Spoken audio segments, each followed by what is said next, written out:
Oui, je n'ai pas assez de temps, mais je vais parler un peu vite. La fois passée, je disais que l'importance de la foi. Mais bien aimé dans le Seigneur, les gens essaient un peu de minimiser ce message. Mais c'est le message qui est capital et très important. Étant qu'un enfant de Dieu, étant que chrétien. L'importance de la foi. Je vous avais dit, nous sommes sauvés par la foi. Non pas par les œuvres, c'est par la foi.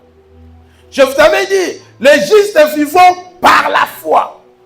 Je vous avais dit, nous marcherons par la foi. Tu peux même voir dans le livre de 2 Corinthiens chapitre 5 verset 7. 2 Corinthiens 5, 7. La Bible dit, nous marcherons par la foi. Quand nous lisons 2 Corinthiens, la Bible dit, en effet, nous vivons dans la foi et nous ne voyons encore rien. Car nous marchons par la foi, non par la vie. C'est par la foi que tu marches. C'est par la foi que je marche. Et tant que des enfants de Dieu, tu ne peux pas marcher de ce que tu vois, de ce que tu attends. Mais tu devais marcher selon ta foi, en accord avec la parole de Dieu. Amen, amen. Amen. Parce que tu peux aller à l'hôpital. Quelqu'un le diagnostique que non, tu as telle maladie. Oui, le médecin était à l'école. C'est pour cela qu'il t'a dit, selon ce qu'il a étudié, tu as telle maladie. Selon sa connaissance, tu as tel problème. Mais tu devais marcher non pas ce que le médecin t'a dit, toi tu devais marcher non pas ce que tu as écouté, mais tu devais marcher par la foi. Tu vas voir que la Bible dit quoi? La Bible dit, tu me serviras et je guérirai ta maladie. La Bible dit, par tes médecins, nous sommes guéris. Donc, cela veut dire quoi? Je marche par la foi, tu m'as dit ça, mais oui, c'est la science qui dit. Mais moi, je crois et je base à la parole de Dieu. Par le médecine comme guéri. Les gens disent que non, c'est impossible. Tu vois, ces derniers temps, il n'y a plus de boulot. Donc, toi, tu dis non. La Bible dit, celui qui ne travaille pas, qui ne mange pas. Donc, je suis obligé de travailler. Seigneur, je crois que j'aurai de travail au nom de Jésus. Tu marches, non pas par la vie, mais tu marches par la foi. Tu vas là-bas, la porte s'est fermée. Tu tournes là, il n'y a pas de boulot, tu tournes. Tu dis non, même si je ne prends pas aujourd'hui, demain encore il y a. Je crois, Seigneur notre Dieu de gloire. C'est très important. Et nous sommes gardés par la foi. Je vous avais dit, nous sommes protégés par la foi. Donc tu es obligé de déclarer ta foi parce que tu es gardé par la foi. Aujourd'hui, nous allons dire, nous sommes des fils de Dieu par la foi. Même le fils de Dieu, nous le sommes par la foi. Nous allons lire dans le livre de Galates, Galates chapitre 3, verset 26. Allons vite, si le Seigneur nous fera grâce. Galates 3, 26. La Bible dit, Galates 3, 26, oui, en croyant en Christ Jésus, vous êtes tous les fils de Dieu. Maintenant, par la foi en Jésus, vous êtes tous les fils de Dieu. Car vous êtes des fils de Dieu par la foi dans le Christ Jésus. Donc nous sommes les fils de Dieu, c'est par la foi. C'est par la foi que tu es fils de Dieu.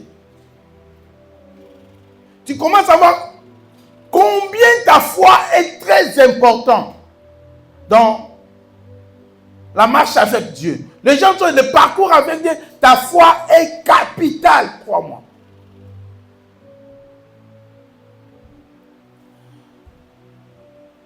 C'est par la foi que nous sommes guéris. Vous savez que nous sommes guéris par la foi. Même ta guérison, c'est par la foi. C'est par la foi. Lisons Jacques chapitre 5, verset 15. Jacques 5, 15. Nous sommes guéris par le vent.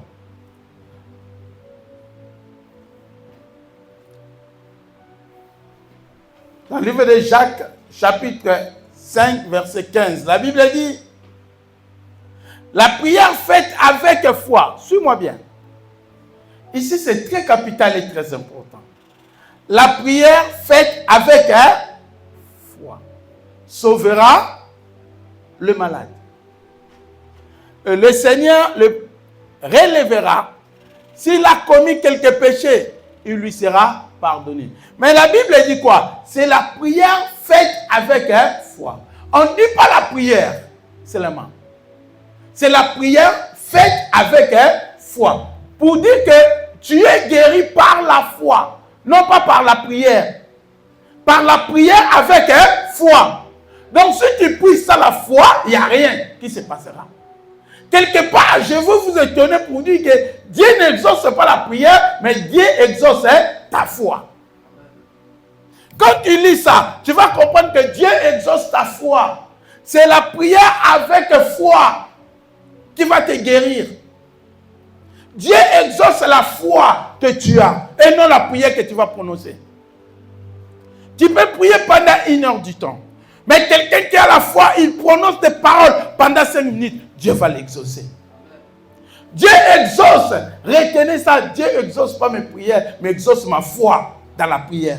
Amen. Tu es guéri par la foi. Donc si tu es malade, engage seulement ta foi. C'est là qui prouve que ta foi est capitale et très importante. Ce que tu peux protéger dans ta vie, c'est ta foi là. Ta foi.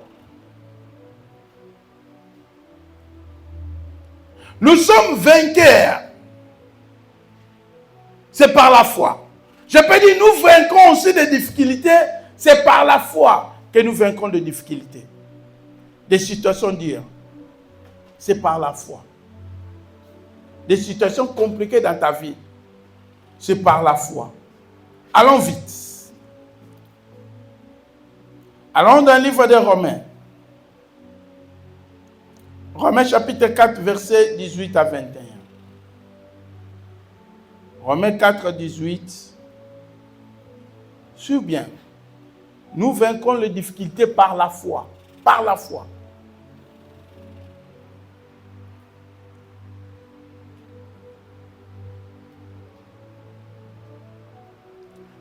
Ici, la Bible dit, il n'y avait plus d'espoir. Ça commence, il n'y avait plus d'espoir. Quand on dit il n'y avait plus d'espoir, c'est qu'il y a un problème. Il y a quelque chose, ça sent, il y a des difficultés. Il y a des situations, quand on dit, le médecin dit, il n'y a plus d'espoir. Donc là, ça, comme on dit, les chaos sont cuits. C'est dur. Ici, on dit, il n'y a plus d'espoir. Pourtant, Abraham espérait. Tu vas comprendre pourquoi et comment Abraham espérait. Même là où il n'y avait plus d'espoir. Là où les médecins ont prononcé négatif. Là où le monde dit ça ne va pas. Là où les gens disent non. On n'a jamais vu quelqu'un sortir de cette situation. Il n'y avait plus d'espoir. Mais Abraham espérait. Quel était le quoi? Le secret d'Abraham. Il a crié en Dieu. Pour cela. Pour cela, il est devenu le père de multitudes. Le livre saint dit, ceux qui vont naître de toi seront très malins. Mais la Bible dit, alors que tout lui interdisait, interdisait de l'espérer. Il a espéré. Il a cru. Donc Abraham a fait quoi? Il a cru en Dieu là où tout le monde ne croyait pas. Là où tout le monde disait que ça ne va pas, ça ne peut pas se faire. Mais lui, il a dit, ça peut se faire. Pourquoi? C'est grâce à sa foi. Continue 19. Maintenant, il dit, on commence un combat. Pourquoi et comment Abraham, il a espéré là où les gens n'arrivaient plus à espérer. La Bible dit, la foi d'Abraham est restée solide. La foi d'Abraham est restée solide. Dans l'autre version dit, n'étant pas faible dans la foi. Il n'était pas faible dans la foi. Dans notre version dit, sa foi ne faiblissait pas. La foi d'Abraham est restée solide. C'est ça le secret qui a fait que là où les gens n'espéraient plus, lui espérait toujours. C'est ça que je dis. Lui, il ne marchait pas selon ce qu'il voit, selon ce qu'il tend, mais il marchait selon quoi? La foi. La Bible continue, pourtant, il avait à peu près 100 ans. Pourtant, il le savait. Il le savait. Son corps était déjà mort, comme mort. Son corps était comme mort et Sarah ne pouvait pas avoir des enfants. Donc, il y avait des situations. Même un bébé va dire qu'Abraham, ça ne peut pas se faire. Abraham, comment est-ce que tu peux réfléchir comme ça? Toi qui es vieux, comment est-ce que tu peux penser comme ça? On vit dans les quartiers, on n'a jamais vu un vieux de 100 ans avoir des enfants. On vit dans les quartiers, on n'a jamais vu quelqu'un qui a passé de ménopause à avoir des enfants. Abraham, qu'est-ce qui arrive dans ta tête? Parfois, les gens disent, si tu dis, par exemple, tu dis, moi je serai maire de Genève. Les gens te regardent. Mon frère, tu ne peux pas choisir notre truc pour engager ta foi. Donc là, les gens n'espéraient pas. Dieu aime des défis comme ça. Tu dis, moi je serai ça. Là où les gens ne pensent même pas, tu dis, moi je serai ça. Moi je veux gouverner la banque. Tu dis, mais c'est quoi ça, ce type-là? Dieu aime des défis comme ça. Mais les gens aiment seulement des petits boulots et peut-être des petits postes. Parce qu'ils savent que là, ça ne sera pas Dieu, ça sera sa compétence. La compétence qui va jouer.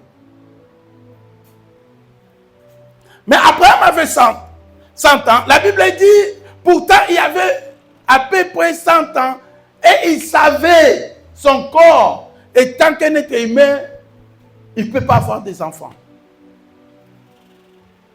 Mais il l'espérait toujours. Pourquoi? Parce que sa foi, il était fort.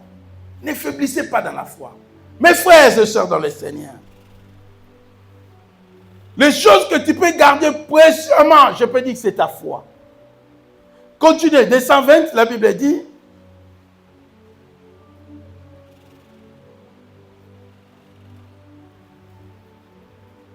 Continuez à 20. Devant la promesse de Dieu, il n'a pas manqué de confiance. Au contraire, sa foi l'a rempli de force. Devant la promesse de Dieu, Abraham n'a pas lâché. Au contraire, c'est sa foi. L'a rempli de quoi? De force. C'est ta foi qui va te remplir de force et relever tes défis. C'est ta foi. C'est ta foi. Il a rendu gloire à Dieu. Au contraire, loin de mettre en doute la promesse de Dieu, il a refusé. De refuser de quoi? Il trouva sa force dans la foi. Il trouva sa force dans la foi. Ce que tu peux garder précisément dans ta vie, c'est quoi? C'est ta foi. Je vais te dire encore quelque chose que tu vas retenir aujourd'hui. Tu sais, quand les diables t'attaquent souvent, les diables ne t'attaquent pas en réalité. Nous 21, le diable ne t'attaque pas en réalité. Quand les gens disent, ah, j'ai un combat avec le diable me menace, je n'arrive pas. Non, les diables ne t'attaquent pas. Tu sais, quand les diables s'approchent de toi, le diable a besoin seulement de toucher ta foi. Parce que dès qu'il touche ta foi, il t'affaiblit dans tous les domaines. Parce que la Bible dit, sans la foi, tu ne peux pas plaire à Dieu. La Bible donne toutes les promesses. Dieu ne peut pas exaucer quelqu'un, comme je vais le dire, sans la foi. Donc quand le diable touche ta foi, il te touche. C'est pour cela que la Bible dit ici, même si les gens parlaient, la foi d'Abraham s'était conservée, renforcée, solide. Si le diable arrivait à toucher la foi d'Abraham, on ne voulait pas dire tout ça. Il voulait directement récupérer Abraham. Abraham devait faire quoi? Avorter toutes ses promesses. Abraham voulait nier toutes ses promesses. Parce qu'il n'avait plus la foi. Mais aussi longtemps Abraham, sa foi restait solide, il espérait toujours. C'est pour cela que je dis, quand le diable t'attaque, le diable ne t'attaque pas, le diable attaque ta foi. Quand le diable s'approche de toi pour attaquer ta foi, c'est toi maintenant, pour gagner ta vie spirituelle, conserve ta foi. Je vous avais dit comment Grandir ta foi, c'est en écoutant la parole de Dieu, en lisant la parole de Dieu, en méditant la parole de Dieu. En priant, c'est là où tu vas conserver ta foi. Écouter la parole de Dieu, méditer la parole de Dieu, prier. C'est ça que tu vas conserver. Pourquoi? Parce que dans tous les domaines, même dans le mariage, si le diable touche ta foi, c'est fini. Dans le travail, si le diable touche ta foi, tu dis, ah, je n'arrive pas à l'école, je suis fatigué. Pourquoi? Parce que le diable a touché ta foi, tu n'espères plus. Mais quelqu'un qui espère toujours, il a dit, même si j'échoue aujourd'hui, demain je vais réussir. Là, sa foi reste solide. Amen, amen. Amen. Donc, dès que ta foi est affaiblie, le diable te récupère. Conserve bien ta foi. Protège bien ta foi. Ta vie spirituelle est liée à ta foi. Les gens que tu vois sont rétrogradés. C'est à cause leur foi sont quoi? Affaiblis. 21, la Bible dit, il était sûr d'une chose, c'est que Dieu a promis, il est assez puissant pour le faire. La foi d'Abraham. Il a dit, je suis sûr, si Dieu te promet quelque chose, il est assez puissant pour le faire.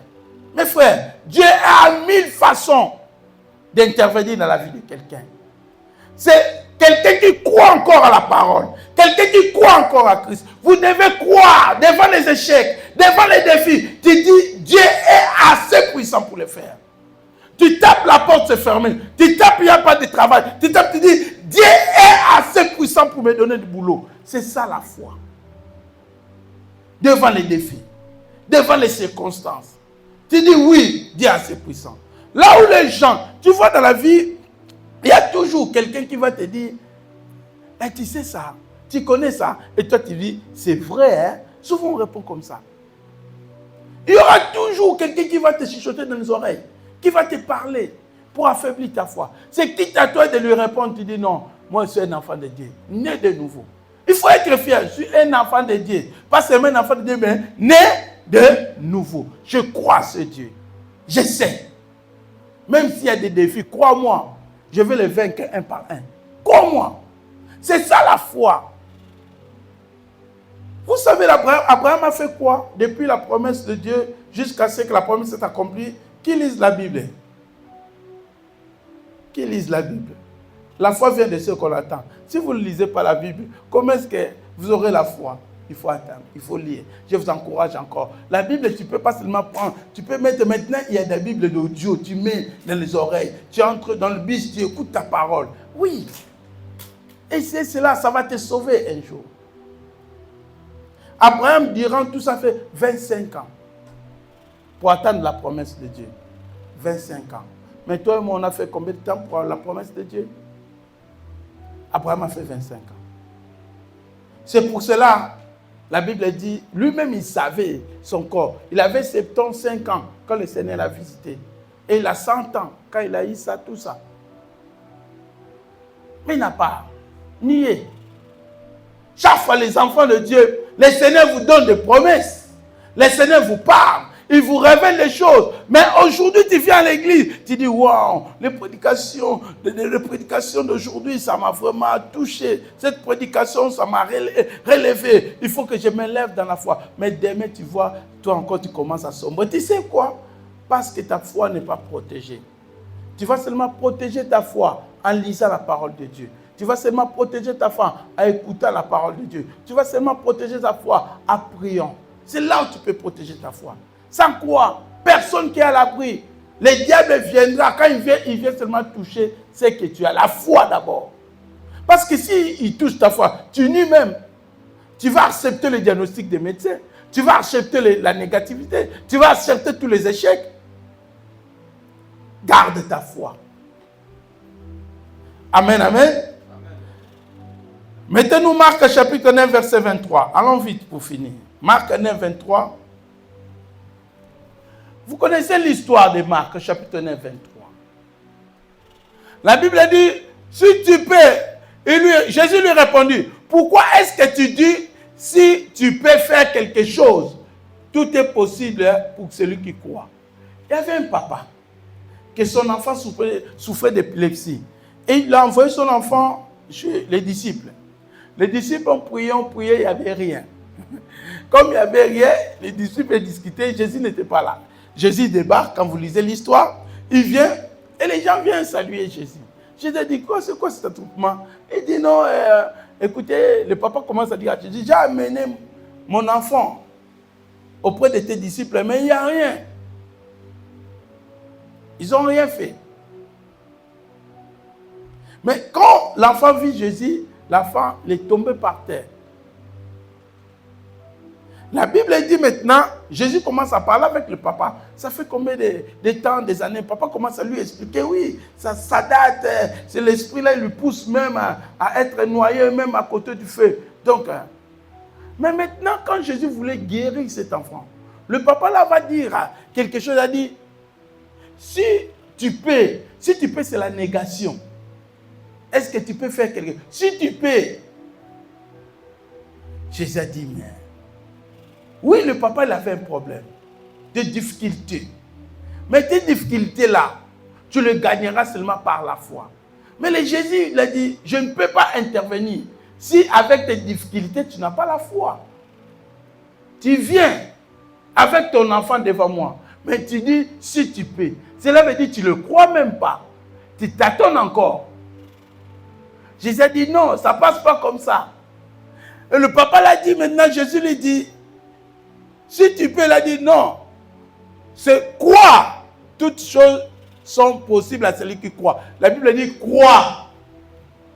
Donc, la guérison de cet enfant était proportionnelle à la croyance du Père. Tu peux venir à l'église. Là ne fait pas que tu peux obtenir tout sans que tu crois. Tu peux faire même à l'église 1 année, 2 ans, 5 ans. Mais aussi longtemps vous ne croyez pas, il n'y aura rien. Mais quelqu'un qui va venir 2 jours à l'église peut obtenir quelque chose de chercher. Pourquoi? Parce qu'il croit. C'est très important. Entrer ici, c'est mieux.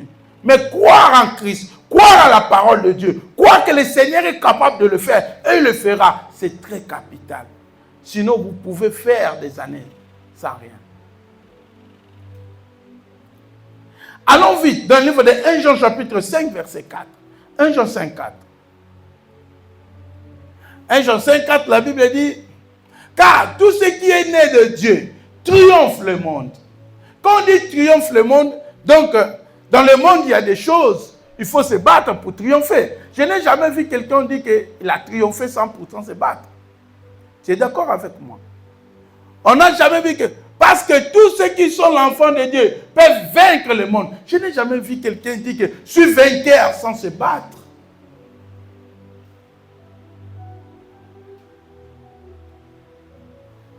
Parce que tout ce qui est né de Dieu est victorieux. Donc je vois, il y avait des combats, il y avait des défis, il y avait des difficultés. Mais tout ce qui est né de Dieu peut sortir victorieux. Mais regarde maintenant, la Bible va plus loin. Victorieux du monde. Cela veut dire, dans le monde où nous vivons, il y a des défis dans tous les niveaux. Dans tous les niveaux, il y a des défis. Mais étant que des enfants de Dieu, vous êtes condamnés à quoi? À être des vainqueurs dans tous les niveaux aussi. Mais il faut que vous sachiez cela. Que je ne suis pas seulement un enfant de Dieu pour chanter. Je ne suis pas un enfant de Dieu seulement pour venir s'asseoir. Mais je suis un enfant de Dieu, mais dans tous mes défis, je suis condamné à gagner cela. La Bible dit, mais oui, tout ce qui est né de Dieu est victorieux du monde. C'est ici la victoire qui vaincu le monde, savoir notre foi. Mais dans d'autres versions dit clair. On dit, parce que tous qui sont l'enfant de Dieu peuvent vaincre le monde, et ce qui nous rend vainqueurs. C'est ça la version qu'il faut. Ce qui nous rend vainqueurs du monde, c'est notre foi. C'est bien précisé. Ce qui nous rend vainqueurs de ces difficultés, de ces défis, de les problèmes que nous allons rencontrer à l'avenir, c'est notre foi. C'est votre foi qui va vous rendre vainqueur. C'est ça que j'avais dit. Dans l'église, il faut qu'on retourne dans les choses élémentaires. Ça, c'est la base de la vie spirituelle. Quand tu reçois Jésus, il faut qu'on te dise, dans tous les problèmes qui vont arriver, les problèmes arriveront. Mais toi, tu es condamné à gagner ces problèmes. Amen. Mais pour gagner ces problèmes, tu dois activer ta foi. Il faut que, c'est ça que tu dis, vous devez garder votre foi précieusement. Précieusement, tu gardes ta foi, tu dis que je vais protéger ma foi. Parce que tout ce qui viendra dans ma vie, ça va passer par ma foi. Oui, ce qui nous rend vainqueurs de notre foi, c'est quoi? C'est notre foi. Ce qui nous rend victorieux. Dis-moi maintenant, est-ce que tu peux être victorieux sans la foi? Tu peux gagner des situations, des problèmes sans la foi. Mais toi, tu veux gagner des problèmes, des situations, des circonstances sans la foi. Mes frères, Dieu a sa façon de faire. Notre dernier verset, Hébreux chapitre 11, verset 6. La Bible dit, Hébreux chapitre 11, verset 6. Oui. Je dis, nous ne pouvons pas plaire à Dieu sans la foi. Tu dis Dieu, Dieu. Dieu a besoin de te donner. Tu dois plaire à Dieu afin que Dieu te donne ce que tu as besoin. Mais Dieu ne peut pas te donner quelque chose si tu ne plais pas à lui, si tu n'as pas la foi. Or, la Bible dit, personne ne peut plaire à Dieu s'il ne croit pas, s'il n'a pas la foi. Celui qui s'approche de Dieu doit croire ceci. Dieu existe. Il récompense ceux qui le cherchent. Celui qui s'approche de Dieu comme toi et moi, aujourd'hui on vient s'approcher de Dieu. Première chose, nous devons croire que Dieu existe. Comme Dieu existe, il est capable, assez puissant de faire tout. On manque 3000. Je dis que le Seigneur va bénir quelqu'un, va susciter quelqu'un. On croit que le Seigneur va nous donner cet argent à travers quelqu'un. J'écoutais la parole de Dieu. La Bible dit, donnez-vous sera donné, il va multiplier. Je crois à cette parole. Je m'accroche à cette parole. Je donne, je sais que le Seigneur va me multiplier. C'est ça, la foi. Mais les gens ont la foi parfois. J'ai remarqué dans la vie chrétienne, les gens ont la foi. Mon frère Richard, les gens ont la foi dans la parole. Mais la foi de l'argent, les gens n'ont pas. Les gens ont la foi dans la parole. Ils ont la foi, oui. Le Seigneur le fera. Frère Richard, l'Alzheimer a dit, pasteur, je crois, l'Alzheimer, le Seigneur peut intervenir. Le Seigneur va intervenir. Ah, je crois. Mais si tu dis, frère, comme on prie comme ça, le Seigneur va susciter quelqu'un, va toucher quelqu'un, et le Seigneur nous bénira. Tu dis, pasteur, c'est formidable, c'est dur. Quoi? Sans la foi, il est impossible. On ne dit pas sans la foi, il est difficile. Écoutez bien. On ne dit pas sans la foi, il est difficile. Quelque chose qui est difficile, peut-être demain on peut résoudre ça. N'est-ce pas? Il y a des équations en mathématiques. Quand tu regardes, on dit, il est vraiment difficile. Mais il y a des équations, on dit, en mathématiques, on dirait inconnu. C'est impossible. On dit, sans la foi, il est impossible, pas difficile, mais impossible. Cela veut dire, ça ne peut pas lui être agréable. Donc, si tu n'as pas la foi, tu ne peux pas être agréable à Dieu. Car celui qui s'approche de Dieu doit croire qu'il existe et il récompense. Moi, j'aime ce verset. On dit, sans la foi, il est impossible de lui plaire.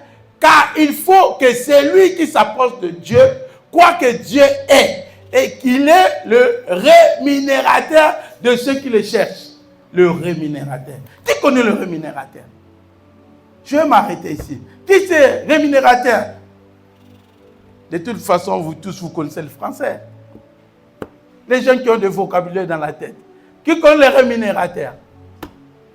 On dit, il récompense. Dans d'autres, on dit, il récompense ceux qui le cherchent. Le rémunérateur, c'est qui? Rémunérateur. Qui produit. Le rémunérateur, c'est qui produit des gains. Donc lui, il ne produit pas des pertes, mais il produit des gains. Ça, rémunérateur. Quand tu vois un rémunérateur, c'est lui qui produit des gains, mais quelle sorte de gains? Gains appréciables. Va dire ça dans le dictionnaire. Gains appréciables. Mais tout le monde a dit, ah bon? Ces gains-là, bravo. Donc le rémunérateur Dans d'autres versions, dans le Google, on dit celui qui paye mieux, qui paye bien. Pas qui paye, mais qui paye bien. C'est lui qui est le rémunérateur. Pour te dire, la Bible dit, quand tu as la foi, tu lui plais, tu crois en lui, il est le rémunérateur. Il paye mieux. Il paye très bien. Écoutez, tout le monde peut rester infidèle. Dieu reste fidèle. Tout le monde, les pasteurs, les prophètes peuvent vous mentir. Dieu ne peut pas. Moi, j'ai toujours l'habitude, Dieu n'a pas intérêt à me mentir. Il est le rémunérateur de ceux qui le cherchent, de ceux qui croient en lui. Mais il faut avoir la foi. C'est ça l'importance de la foi. Je vous ai dit que je peux commencer à parler de la foi, la foi, la foi. C'est très important de voir l'importance de la foi. J'ai dit, tu es sauvé par la foi, tu es juste par la foi, tu marches par la foi, tu es guéri par la foi, tu es protégé par la foi, tu es fils de Dieu par la foi. Les difficultés, tu les gagnes par la foi. Mon frère, garde bien ta foi. Tout ça passe à travers la foi. Lève-nous, on va prier. Tu vas dire, Seigneur, je vais amplifier la foi. Seigneur, aide-moi à lire la parole. Aide-moi à écouter la parole. Aide-moi à méditer la parole. C'est là où il va renforcer ta foi. Parce que le défi, tu auras toujours des problèmes, il y en aura. Mais tu vas vaincre tous ces problèmes par la foi. Des situations compliquées, tu vas les vaincre par la foi. C'est pour cela que je demande à quelqu'un, prie Seigneur, augmente ma foi. Mais quand tu dis augmente ma foi, j'aurais mieux préféré te dire, dis Seigneur, aide-moi à méditer la parole. Avant tu méditais la parole, maintenant je ne sais pas, tu n'arrives pas à méditer. Tu te réveilles le matin, prends le temps, 10 minutes, 20 minutes, commence à méditer ta parole, parce que ta foi viendra de là. Commence à écouter la parole, parce que ta foi viendra de là. Commence à prier, parce que ta foi viendra de là. Commence à prier. Prie au nom de Jésus.